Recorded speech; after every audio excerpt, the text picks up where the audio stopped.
Good morning, students. Last time I discussed with you about the electronic configuration, and in that case, I also told you about the use of Auerbach principle, which is based upon N plus L rule or Bohrs-Bury rule, and also discussed about the Hund's rule of maximum multiplicity. Hund's rule of maximum multiplicity is applicable only in case of degenerated orbitals. Degenerated orbitals means orbital having same energy. If subshells are present, if subshells are further subdivided, in that case is applicable. First of all you will give one electron to each, and then pairing will start. Pairing will take place only if each degenerated orbital gets one electron. Now I told you complete the electronic configuration up to atomic number 20. Even then I have written here the electronic configuration of calcium atomic number 20. 1s2, 2s2, 2p6, 3s2, 3p6. After not 3D, multi-electron stable, Auerbach principle, it is 4s2. But after 4s, we have to give electron to d subshell, not to p subshell. I have already explained on the basis of N plus L rule. For 3D, it is 3 plus 2, 5. And for 4p, it is for 5. When N plus L is same, in that case, electron goes first, in which N is lower. So, in case of scandium, so 1s2, 2s2, 2p6, 3s2, 3p6, 4s2, 3d, 1. 3d, this electron may go to dxy or dyz, dxz, any other. But in case of box diagram, you will represent here helium, neon, and total argon. Argon 4s, 3d. We have to write down the electronic in the order of increasing energy level. So in case of titanium, it becomes D2, that will enter here. We cannot pair up as per Hund's rule of maximum multiplicity. In case of vanadium, it comes out to be 3D3. Pairing will not take place. And for chromium, it is expected the electronic configuration should be 3D4. But it is wrong. We have not violated the rules. We have studied so far, but new rule is there. This is against symmetry effect or exchange energy effect or tendency to acquire extra stability by having exactly not half filled, exactly half filled or exactly fully filled D or F subshell. Half filled तो ये भी है, half filled तो ये भी है, exactly half filled. तो D exactly half filled कब होगा? When there are 5 electrons. F exactly half filled कब होगा? जब 7 इलेक्ट्रॉन. डी में टोटल इलेक्ट्रॉन 10 जाते हैं, तो 10 का हाफ 5, 14 का हाफ 7. तो उस केस तो इस केस में 4 इलेक्ट्रॉन, एक की कमी रहेगी, एक इलेक्ट्रॉन मिल रहा है. अजीब लगता है कि 4 को लड्डू मिल जाए, 5 उस लाइन में बैठा हो, उसको मिले ही ना. तो फिर क्या करेंगे? कहीं से इंतजाम करेंगे. कहाँ से इंतजाम किया? यहाँ से हायर शेल से.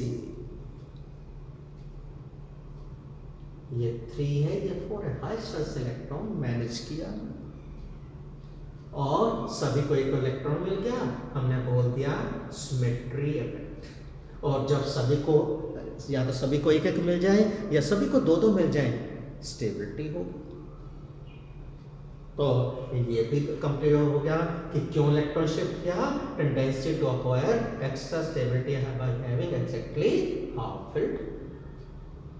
और क्या लिखा है, exchange energy, the exchange energy and they all of them gets 1 electron each, extra stability आ। if अगर ये कॉन्फ़िगरेशन हो 3d4 so 4s2 3d2, तो इस केस में एक्सचेंजेस कितनी हो, दिस इलेक्ट्रॉन क्योंकि अपने ऑर्बिटल को तो छोड़ के जाएगा नहीं, 1 2 3 ये इस इलेक्ट्रॉन के लिए, देन इस इलेक्ट्रॉन के लिए 1 2 और इसके लिए only 1, 3 + 2 + 1 total 6 exchanges are possible.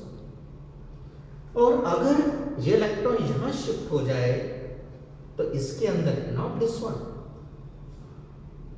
1 2 3 4 ये इसके लिए, then 1 2 3 1 2 and this one only 1, so 4 3 2 1, the total is 10. In this case maximum exchanges are possible, so the electron shifts because of maximum exchanges. So this is, we also call it as exchange energy effect. So why this configuration is wrong, this is against symmetry effect. You can also write down this is against exchange energy effect, or you can write down tendency to acquire extra stability by having exactly half filled desorption.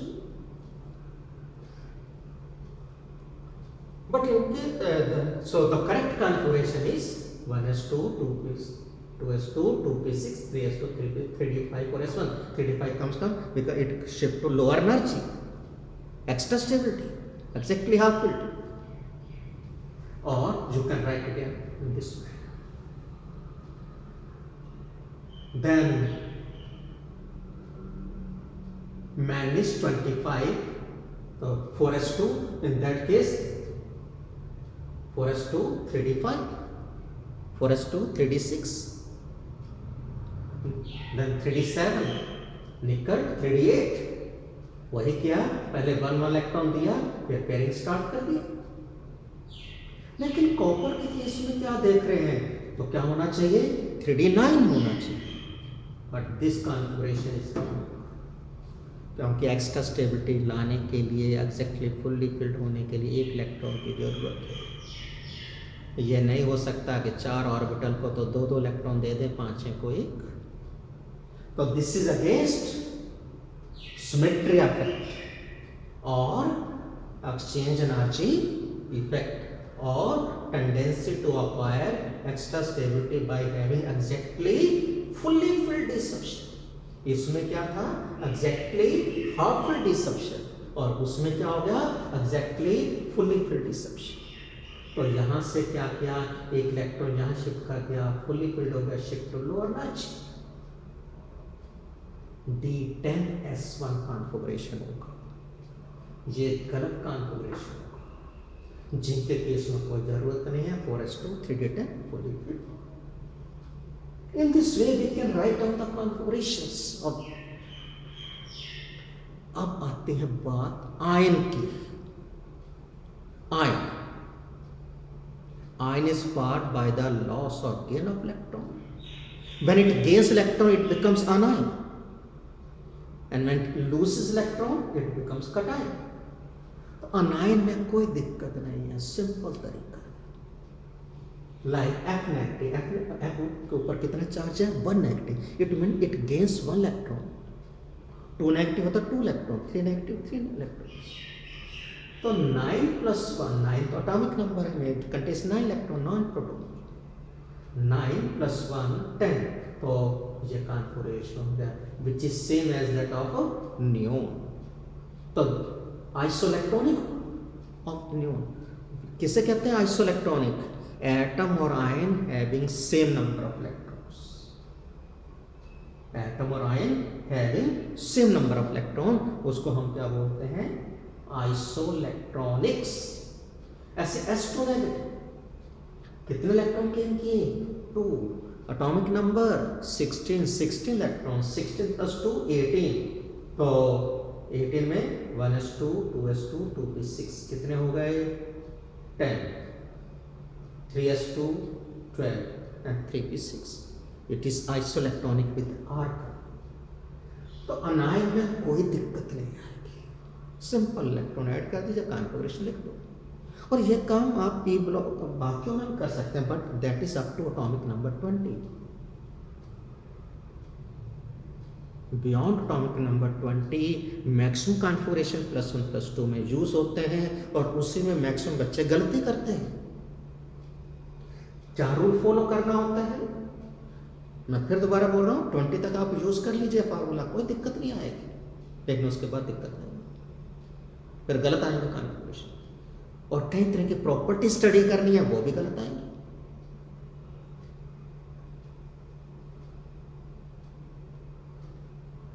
क्या rule है, electron remove करना है, remove the electron from outermost shell. और second rule क्या है, मतलब अगर third और सेकंड है, थर्ड वाले में से रिमूव करेंगे, 4 and 5 और 5 में से रिमूव करेंगे आउटरमोस्ट शेल में से. And when shell is same, remove the electron in the order NF, ND, NP, NS. मतलब 4f और 4d का कंपैरिजन करूं तो 4f में से जाएगा, और 4d और 4p में देखूं तो 4d में से जाएगा, और 4p और 4s में से चॉइस हो तो 4p में सिलेक्ट हो जाएगा. Remove the electron in this order, ये रूल्स है. अब देखना 20 तक कोई दिक्कत नहीं आएगी, बाद में दिक्कत आएगी अगर हम मुझे कटाई का कॉन्फ़िगरेशन लिखना है.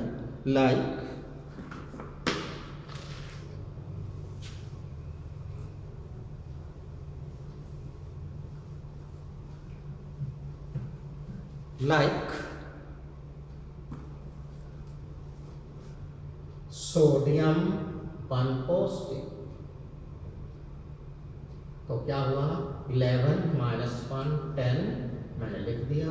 1s2 2s2 2p6, यानी कि isoelectronic with Na positive, sorry neon, बिल्कुल वही है. और अगर मैं इसके हिसाब से दिखाऊं, क्योंकि लेस देन 20 है, वही तब भी यही कॉन्फ़िगरेशन आएगा कि 1s सोडियम का लिखा 1s2 2s2 2p6 3s1, तो मुझे ये सोडियम का हुआ. अब सोडियम 1 पॉजिटिव, ये कौन सा शेल हुआ, फर्स्ट शेल, ये कौन सा हुआ सेकंड, ये थर्ड शेल, तो आउटरमोस्ट शेल में से रिमूव करना है. यहाँ से इलेक्ट्रॉन चला गया, तो क्या हुआ 1s2 2s2 2p6, वही कॉन्फ़िगरेशन है, क्योंकि एटॉमिक नंबर 20 से नीचे था.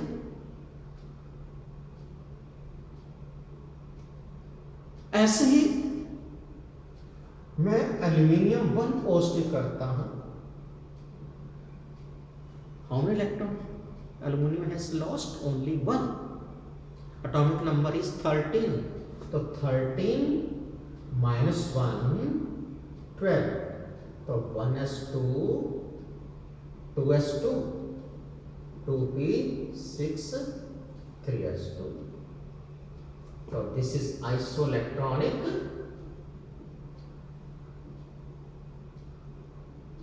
with magnesium.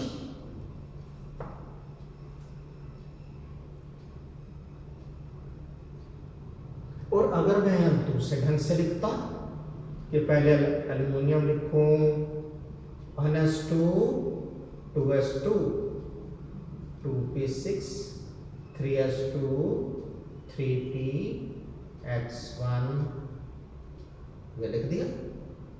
x1 और y1 और z1 कोई भी लिख सकते थे. अब एक इलेक्ट्रॉन रिमूव करना है, first shell, second shell, third shell.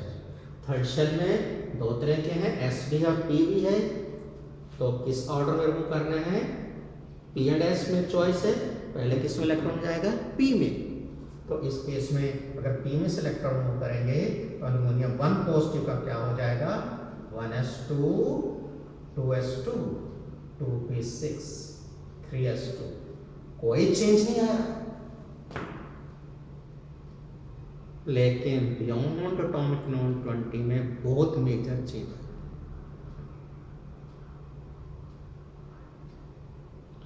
देखते हैं कि क्या गलती होगी अगर हम सिंपल पैटर्न अडॉप्ट करते हैं, इस पैटर्न को अडॉप्ट नहीं करते तो बहुत कुछ चेंज आ जाएगा। एक प्रॉपर्टी अभी स्टडी करेंगे उसी में चेंज आ जाएगा, कॉन्फ़िगरेशन गलत आएगा, सब कुछ गलत होगा। मैंने पूछ लिया टाइटेनियम 2 पॉजिटिव, और आपने क्या किया कि 22 -2 20 लिख दिया, और 20 के केस में आज ही कॉन्फ़िगरेशन लिखा था। First 1s2 2s2 2p6 3s2 3p6 4s2, लेकिन ये कॉन्फ़िगरेशन गलत हो गया। बियॉन्ड एटॉमिक नंबर 20 में ये गलती हो गई। अब ये तरीका नहीं चलेगा, इसी के हिसाब से काम करना होगा। तो टाइटेनियम में कॉन्फ़िगरेशन क्या है, टाइटेनियम में कॉन्फ़िगरेशन है 22 एटॉमिक नंबर की वजह से 1s2 2s2 2p6 3s2 3p6 4s2 3d2 4 plus 6 10 10 plus 2 12 12 plus 6 18 plus 2 20 plus 2 22. So this is the first shell, second shell and third shell, and this is fourth shell. तो electron कहां से move करने हैं, fourth shell से। ये move करने हैं अगर मुझे टाइटेनियम 2 पॉजिटिव का कॉन्फ़िगरेशन लिखना है तो क्या बनेगा, 1s2 2s2 2p6 3s2 3p6 3d2, not 3d, क्योंकि आउटमोस्ट शेल नहीं है, outmost shell is 4।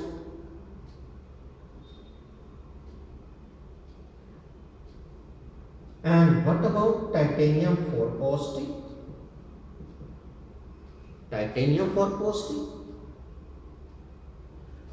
After the roll of 2 electron, they are of same subshell. Third shell में ये 3 सबशेल मिल रहे हैं, तो उस केस में SPD D में से जाएगा ना, तो 2 पहले रिमूव के 2 ये किए, तो इस केस में क्या कॉन्फ़िगरेशन बनेगा, 1s2 2s2 2p6 3s2 3p6.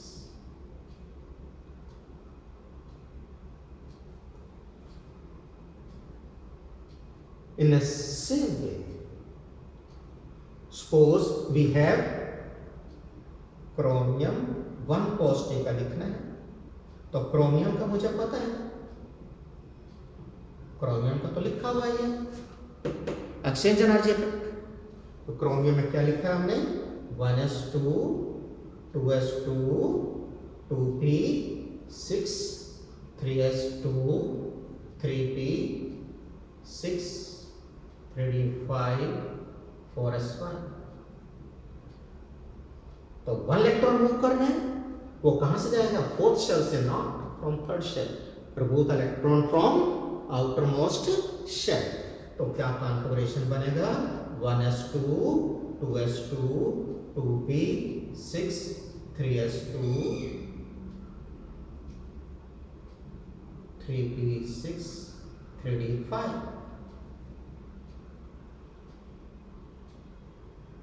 ये क्रोमियम 1 पॉजिटिव का हुआ, एंड क्रोमियम 3 पॉजिटिव का क्या होगा, एक इलेक्ट्रॉन, तो ये चला गया, 2 इलेक्ट्रॉन और मूव करने हैं, 3 3 3, तो आउटर अब क्या है, FDPS, F तो है नहीं, डी में से जाएगी, तो क्या हो जाएगा 1s2 2s2 2p6 3s2 3p6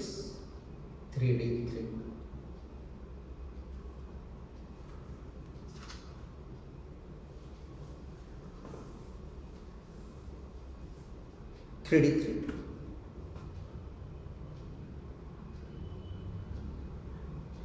ऐसे कॉपर 1 पॉजिटिव, कॉपर 1 पॉजिटिव, तो मुझे पहले कॉपर का लिखना है, बोर्ड पे लिखा हुआ है 1s2 2s2 2p6 3s2 3p6 3d10 4s1। तो कॉपर 1 पॉजिटिव क्या होगा 1s2 2s2 2p6 3s2 3p6 3d10।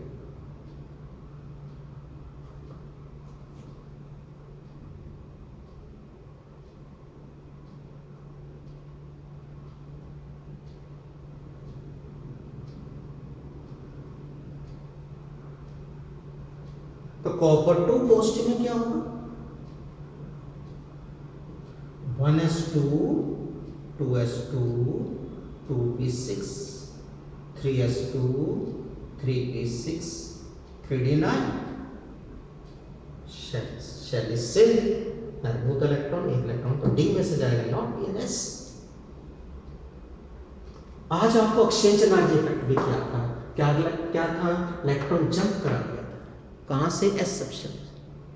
कितने इलेक्ट्रॉन जंप कराए, 1 इलेक्ट्रॉन। 3D सीरीज में 1 इलेक्ट्रॉन तक जंप करा सकते हैं, 4D 5D 6D में 2 इलेक्ट्रॉन तक भी जंप करा सकते हैं फॉर एक्सचेंज एनर्जी। और for D section electron are shifted from S section. और आगे पीरियोडिक टेबल में बताऊंगा एफ ब्लॉक के लिए कहां से शिफ्ट करेंगे हम, एफ ब्लॉक के लिए हम एस से शिफ्ट नहीं कराएंगे, एस एफ ब्लॉक के लिए डी से इलेक्ट्रॉन शिफ्ट कराएंगे, कोई वायलेशन होगा। यहां से हमें मैग्नेटिक बिहेवियर पता चल रहा है। Up to +1 standard, on the basis of magnetic behavior, the substances are divided into 2 categories: paramagnetic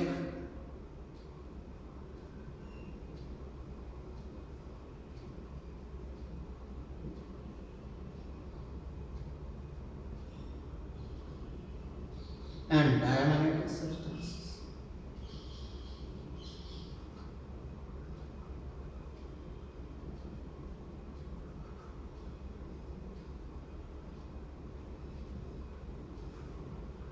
Paramagnetic substances means the substances which are strongly attracted by applied magnetic field. मैं किसी ढंग even magnetic बार ही पास के लेके आता हूं, they gets attracted like iron nail, magnet के पास एकदम अट्रैक्ट होगा। पंखे का मोटर निकालते हो, उसमें से कोई भी नेल लेके जाओगे एकदम अट्रैक्ट करेगा। The substances which are strongly or attracted by applied magnetic field are called as paramagnetic substances. And the cause of paramagnetism is presence of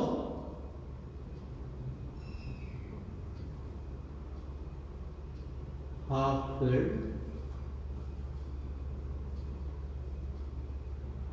or unpaired half filled orbitals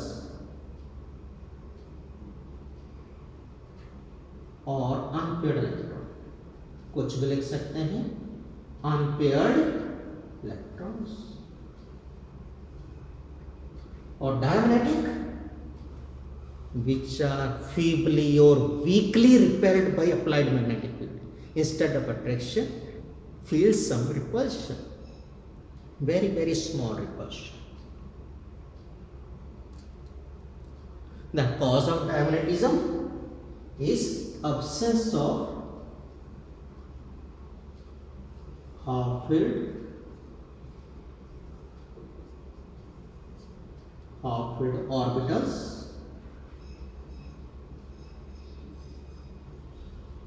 or unpaired electrons, half-filled orbitals or unpaired electrons।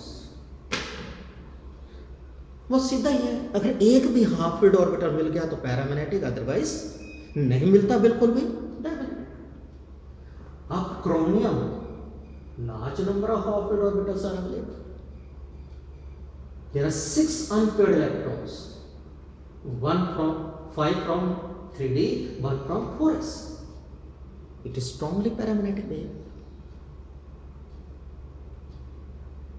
Nickel, 2 unpaired electrons, D8, 1 2 3 4 5, 3 बच गए, pairing start कर दी। तो यहाँ पे तो नहीं, ये unpaired है। तो out of these two, which is more paramagnetic? Chromium. It contains more unpaired electrons. In case of copper, it is paramagnetic, contains 1 unpaired electron. It is a material present in D or F. Zinc is diamagnetic.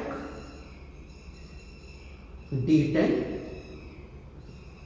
5 paired, 5 clockwise, 5 anti-clockwise. Germanium, 2 unpaired electrons are present, diamagnetic. F negative, diamagnetic. S2 negative, diamagnetic. Sodium, paramagnetic, but so Na positive, diamagnetic. Aluminium, paramagnetic, but aluminum 1 positive, diamagnetic. Titanium 3d2, 3d2 में कैसे करेंगे? इस ढंग से करेंगे, 1 2 3d, तो there are 2 unpaired, क्योंकि हंस रूल के हिसाब से एक इलेक्ट्रॉन देने के बाद पेयरिंग करनी है। It is paramagnetic and titanium 2 positive is also paramagnetic, both are paramagnetic.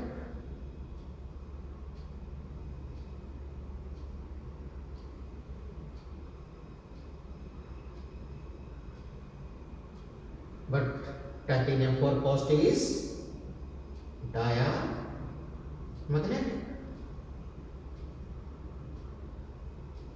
Absence of orbital. Chromium, अभी देख लिया हमने, 6 unpaired paramagnetic. This is paramagnetic. This is also paramagnetic. There is also maximum paramagnetism observed in case of chromium 1. Chromium. Paramagnetism reduces in case of chromium. Further, chromium 3 positive paramagnetism reduces. Copper, paramagnetic, but copper 1 positive, diamagnetic. Copper 2 positive, paramagnetic. D9. D9 is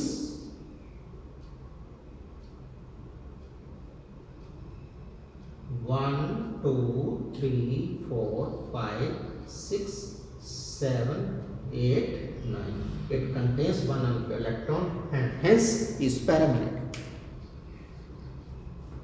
तो इस ढंग से हमने electronic configuration complete किया है। आपको हर हालत में इसकी मास्टरी करनी है, क्योंकि इसके बिना तो आप सब कुछ लूज करेंगे, सारा कुछ इस पे डिपेंड कर। आप घर पे प्रैक्टिस भी करेंगे, मैग्नेटिक बिहेवियर में देखेंगे। You will write down the electronic configuration of aluminium, phosphorus, potassium, iron, cobalt, nickel, P2 negative, N3 negative, Cl negative, argon, magnesium 2 positive, then nickel 2 positive, vanadium 2 positive, vanadium 4 positive, cobalt 3 positive,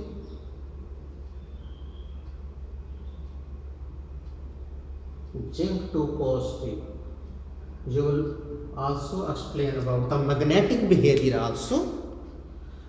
So send me the photos of the test which I have provided to you.